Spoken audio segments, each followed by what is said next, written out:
Madagascar. And I'm sharing with you today, thanks for coming, the importance of integrated monitoring system for sustaining biodiversity conservation. A study that we are undertaking in the southwest of Madagascar, in and around the natural reserve of Beza-Mawafal. In the map here, you see.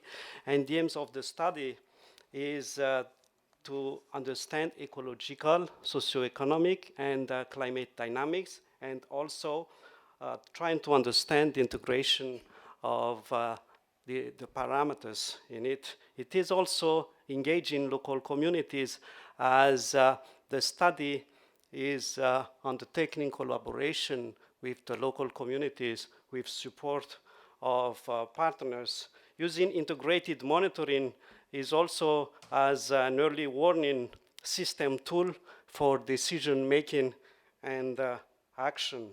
How the monitoring is done, as I mentioned, it's community-based monitoring with the local communities. So it consists of repetitive observation of conservation targets and indicator species such as lemur species, tortoise species, bird species. We also record daily climate parameters with the local communities, including rainfall and temperature. We do also periodic surveys and assessment of human perceptions and activities, including harvesting in the forest, as well as clearing for forest clearing for agriculture purposes. We also doing spatial temporal monitoring of land cover using satellite image with ground truthing. I'm going to share with you only some of our results of first for the dynamics of species, lemur species, and we capture and measure and release these individual in these species, and newborns are recorded every year. And the result I'm showing here is putting the rainfall data each year with the number of newborn, and it showed that a very low rainfall leading to acute drought has been associated with a very low number of newborns. The assessment of this lemur population has shown that reproductive success depends on the ability of mothers to accumulate and store body weight for the preparation of their pregnancy. So the result has been used to reinforce the control of the forest pressures affecting vulnerable species in drier years. For the human activities, these are assessed by monitoring land cover use using satellite image combined with ground truthing, observation, and interviews. The assessment showed that the importance of protected forest as the forest cover outside the reserve has been reduced to 20% in 25 years, from 1985 to 2010.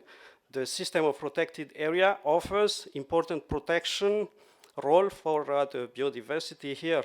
Slash and burn agriculture are more intense in drought years, and also after the political crisis in Madagascar in 2002 and then in 2009. Our study detected the spatial and temporal rate of forest cover change. The result helps to identify area under great pressure. The protected reserve has been extended from 600 hectares to 4,200 under co-management governance with local communities. The last is the livelihood through yearly harvest of agriculture product. We measured and monitor yearly harvest in corn, cassava, onion, and as you see here, the years of good harvest are highly associated with good rainfall. So we continue to promote studies to better understand climate impact and reinforce partnership in agroecology. To summarize, we would want to emphasize that monitoring needs to be integrated in order to develop appropriate strategies for mitigating, adapting, and responding natural and human pressure. Integrated monitoring has to be used for decision-making tools and early warning system to sustain life on Earth. Sustainable biodiversity conservation should always be accompanied with strong support of local communities with political will of leader. Thank you.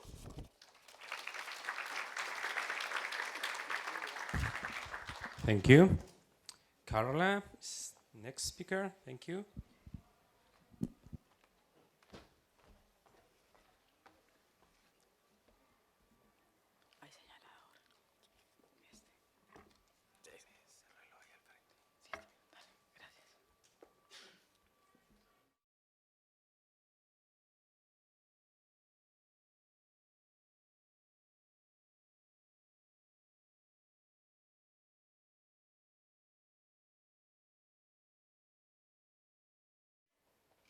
Bueno, buenos días para todos. Aprovechando que estamos live stream, queremos empezar a contarle a los colombianos que es importante empezar a mirar el mar. Esta es una foto en Boca Grande, acá en Cartagena, donde la mayoría de las personas le está dando la espalda al mar y es algo muy típico de Colombia. Por eso vamos a hablar en español. Esto no funciona. Bueno. Hoy les vengo a hablar del estado actual de las tortugas marinas en Isla Cayo Serrana, Caribe colombiano, bajo la expedición científica Seaflower. Y lo que les contaba inicialmente es esto: si vamos a Google, cuando vinimos a Colombia y lo buscamos en Google o lo buscamos en un libro de geografía de Colombia, lo que encontramos es el mapa del lado derecho. Y el mapa real es un mapa mucho más grande, tenemos casi el 50% de nuestro territorio marítimo y lo desconocemos totalmente. Desde el colegio nos están enseñando mal nuestro territorio. Entonces, además de que desconocemos el territorio, pues desconocemos todo lo que el mar tiene y desconocemos parte de la historia de él. Parte de esta historia, que para la literatura es muy importante y es toda la historia de Robinson Crusoe, pasó justamente en Cayo Serrana y los colombianos lo desconocemos. Pedro Serrana es un náufrago que en los 1500, durante la época de colonización y demás, llegó al Cayo, duró 7 años vivos y duró 7 años vivo gracias a las tortugas marinas, porque dormía dentro del caparazón de ellas, comía carne y huevos y se tomaba la sangre para no deshidratarse. Pero no sabemos nada del Cayo y no sabemos nada de sus salvadoras, que gracias a ellas tenemos como un aporte a la literatura a nivel mundial que desconocemos. Además de esto, tenemos información muy poca, pero tenemos información de un alto consumo de carne y huevos en el lugar. Prefieren la carne de tortuga a la carne de res 1000 veces y es usado principalmente por los indígenas misquitos de Nicaragua, porque realmente la expedición surge por un tema de soberanía y por temas de divisiones políticas. Es mucho más cerca de Nicaragua que de Colombia. Entonces, en ese momento surge la necesidad de empezar a hacer investigación y soberanía, conciencia en el territorio. El objetivo, después de 20 años que se hizo probablemente el único estudio en el área, es saber qué pasa con el estado actual de las tortugas marinas en Cayo Serrana. Es un estudio muy corto porque es un callo muy alejado, es muy difícil ir al lugar, entonces necesitamos, solamente pudimos estar 10 días, investigadores de diferentes ramas y con diferentes intereses. Este es el área, es Cayo Serrana, es lo que está señalado en rojo, es una base militar, solamente viven militares por el tema de soberanía, nadie más puede vivir, no hay agua, pues no hay condiciones para hacerlo, es un callo pequeño. Para poder mirar las tortugas marinas hacemos un censo común y corriente, identificar huellas, confirmar huevos y marcar el punto. Y si encontramos crías, igual, tomar datos biométricos, entre otros. En el agua igualmente lo que queríamos era hacer captura manual, que es como trabajamos, y empezar a ver qué encontrábamos en el área. Dentro de los resultados, al igual que en el 97, hace 20 años, lo que encontramos básicamente fue las 3 especies que esperábamos encontrar. Esta es una distribución de 2 de las especies que en ese momento se encontraban anidando en el Cayo. Tuvimos mucha suerte porque en 10 días pudimos encontrar mucha información. Hay preferencias de anidación y demás, pero pues, por tiempo no lo puedo explicar. Encontramos dos especies anidando, la cabezona y la tortuga carey, 20 nidos de carey y 5 nidos de tortuga cabezona. En el lago encontramos careys y tortugas verdes, encontramos careys juveniles y adultos, un macho que está empezando la época reproductiva de ellas, y encontramos una tortuga juvenil verde en el agua. Dentro de las amenazas encontramos fuerte erosión, hay mucho lavado de los huevos, probablemente es lo que está llevando a una reducción de estos allí. Es el único lugar donde podemos decir que no hay consumo de carne y huevo de tortugas porque no hay población, pero el resto en todo el país lo hay.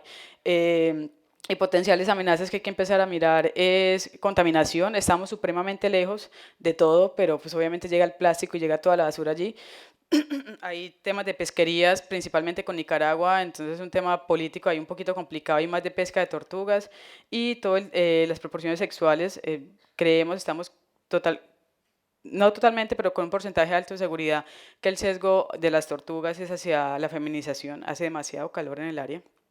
Pero lo más importante es que en Colombia no tenemos, parecen 20 nidos y parecen 4 nidos muy pocos, pero no los tenemos en el continente. No tenemos esa cantidad de nidos para cabezonas ni para careys. Probablemente es el lugar más importante por ahora para las cabezonas en el país y para las careys también.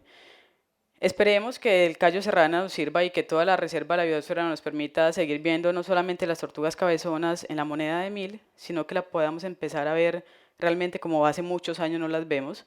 Esto es lo más típico como vemos las tortugas careys y principalmente en Cartagena, esperemos encontremos hembras anidando que no las tenemos. Los datos están abiertos, es un proceso de país, queremos empezar a que la gente empiece a conocer nuestro mar y nuestro territorio, necesitamos empezar a saber qué pasa en los otros lugares de la reserva de la biosfera, una reserva por UNESCO, un área marina protegida que desconocemos totalmente los colombianos. Hay otros reportes muy importantes donde la Armada se ha empezado a trabajar con los procesos y Coralina y varias entidades aportando a esto y es un proceso de ciudadanía y de, en este caso de la Armada, ciencia de la Armada, algo así, no sé, agradecimiento porque realmente es un esfuerzo de país muy grande, requiere ir en un buque de investigación, que en el país ya contamos con 2, es lejos, es difícil, pero estamos intentando hacer ciencia criolla, ciencia colombiana y lo estamos haciendo desde acá. Muchas gracias. Thank you.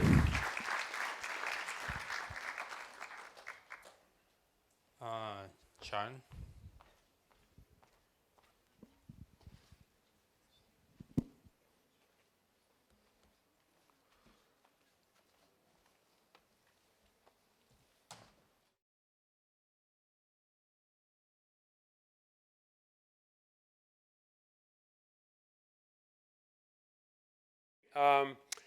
I'll be talking about camera traps, but I want to say that this is mostly the work of my grad student Mark Chinoweth, who just got married last weekend and is starting his new faculty job this week. So he's going through some big changes and he couldn't make it.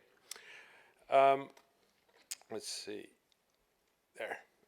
So as some of you in this room have experienced, camera traps have become an increasingly useful tool for monitoring biodiversity and also for conservation projects.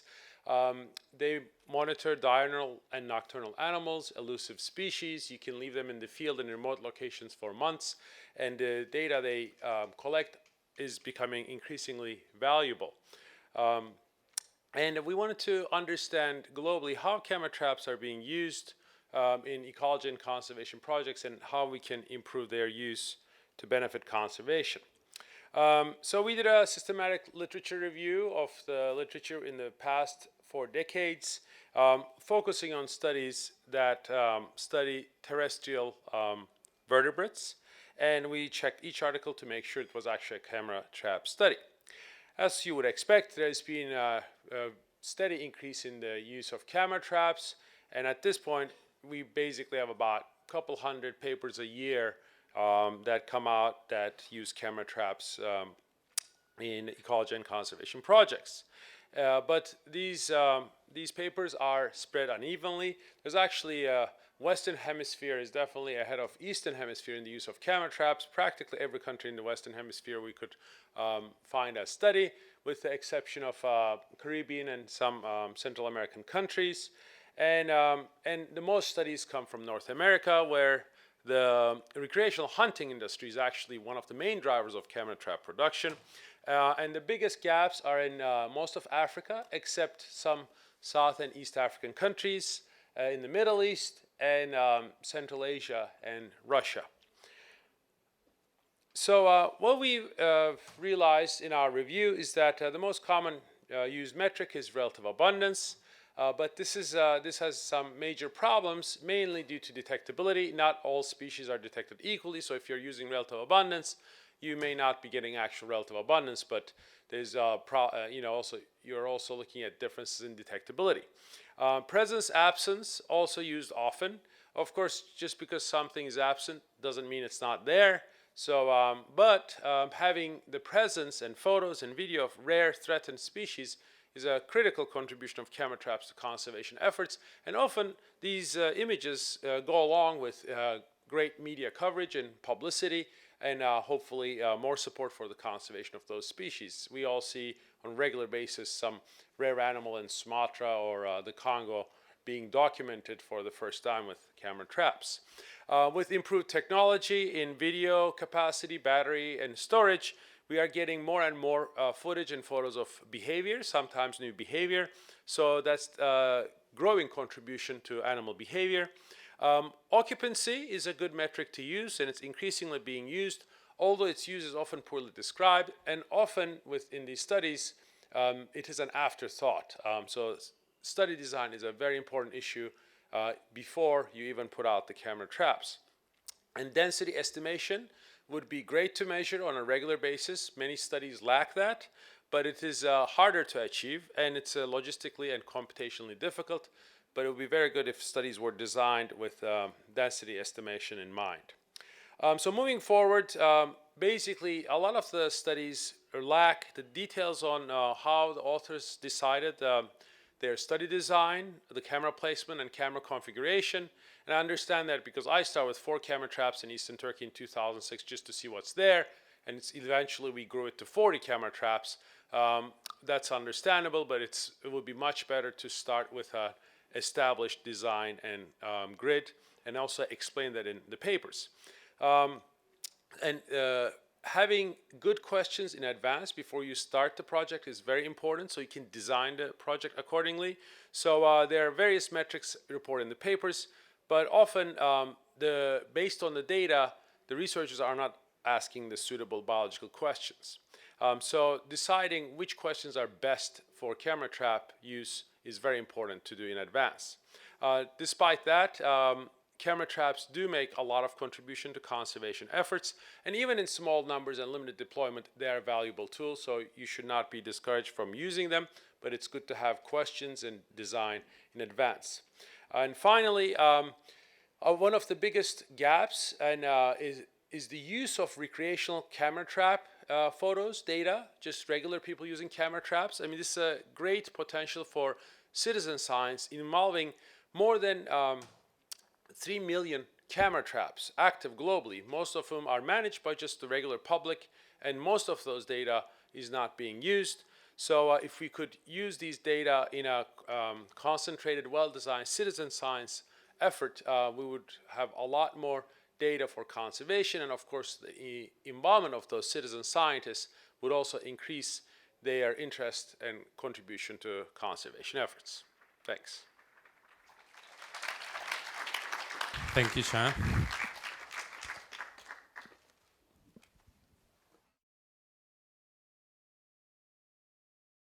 I would like to open the floor for comments and questions. I would like to invite the speakers to the stage, please. And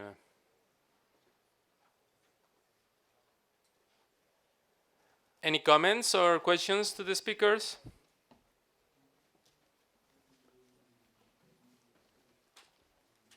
Yeah, one there.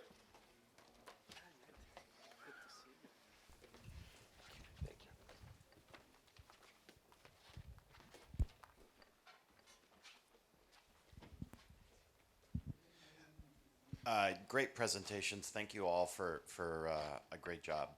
You know, I was deeply inspired by Ned's presentation, but it made me, seeing Can actually speak about camera traps, I'm wondering what you're seeing as the next generation of features we really need to be able to integrate into camera traps, perhaps learning from satellite technology and drones and some of the work that's going on there. And with those features, what are the types of questions we could answer that we can't answer now, and what are the most pressing? Thanks a lot, Alex. Is it for me, is it? Question? Yeah. Right.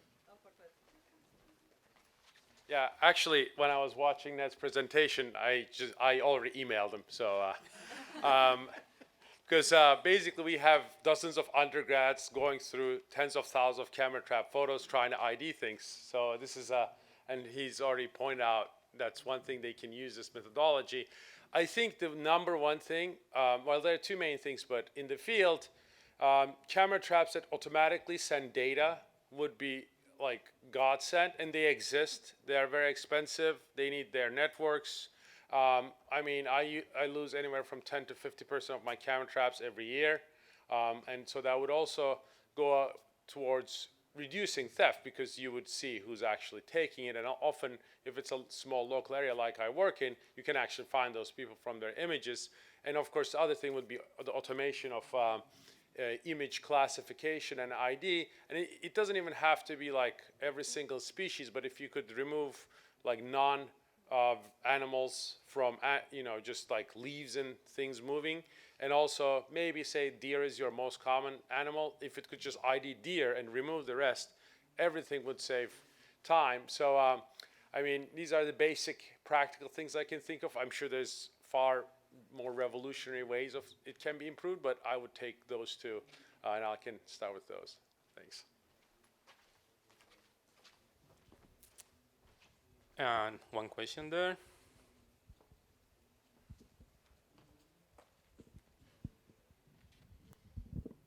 Thanks. Just a comment for John. I think one aspect that is probably worthwhile discussing in this review or in this context is legislation, because in some countries it's actually not allowed to use camera traps. In Sweden, we did it kind of illegally because you need to have a permission that is very difficult to get. So it's not allowed to have camera traps in public spaces, for example. So I think this is something at least to account for if designing experiments.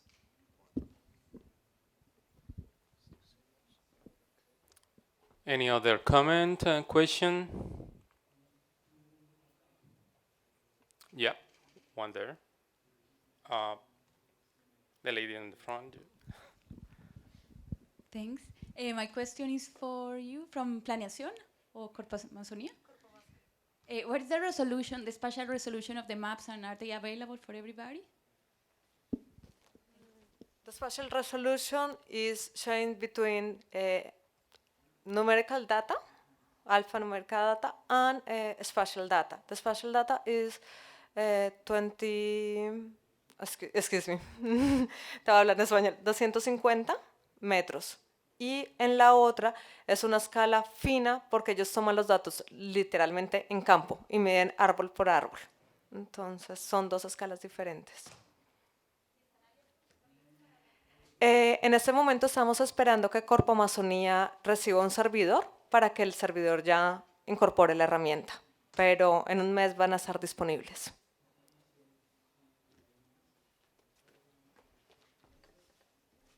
Any other comment, question from the public? You guys want to expand something about collaboration? This is the time just to make a call or say something. Ned, you talk about you are looking for. I can add just a couple of things to the camera trap that would be nice is onboard processing, just so we're not taking pictures. So it's instead of having to process 1 million photos, maybe we could process 10,000. And also battery life is something that's incredibly important. If it's out there, if you can leave it out there for 3 times, 3 months instead of 1 month or something like that, it's quite useful. But I mean, if people are interested in anything that I'm doing, if you see me walking around, just grab me. I am happy to talk about stuff that I'm doing. This is the time. Es el tiempo para, use your knowledge and transfer your experiences. Yeah, sell yourself. You want to say something, guys, just to close the session? Are you happy? Yeah, okay, we have one comment. Regarding the political issues, actually, that's a very good point, and it made me think of something. So I work in an area with like PKK Marxist guerrillas or terrorists, depending on which side you are. And it's actually pretty tricky. I've had my camera traps just shot with AK-47s when the war picked up again. And the military, we don't work with, but we always get permission from the military, and they're very interested in our images. And at one point, always looking for funding, I thought, oh, maybe we could have a collaboration they get the human images, I get the animal images, then I realized that would make us military intelligence and would just be killed. And this actually, the military in Turkey now is aware of this, and they're putting camera traps out there in big numbers to monitor this.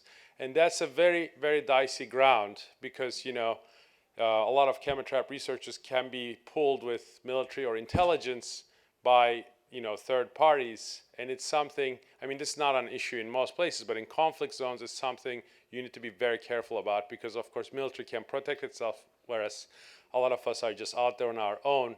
And these images can be used for not just for research, but also for intelligence. So I'm very interested in seeing this political developments on camera traps use and the bans on their use. Yeah, it's going to be very interesting.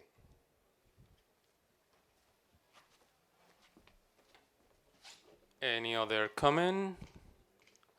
Thank you so much for the speakers today. Have a good day.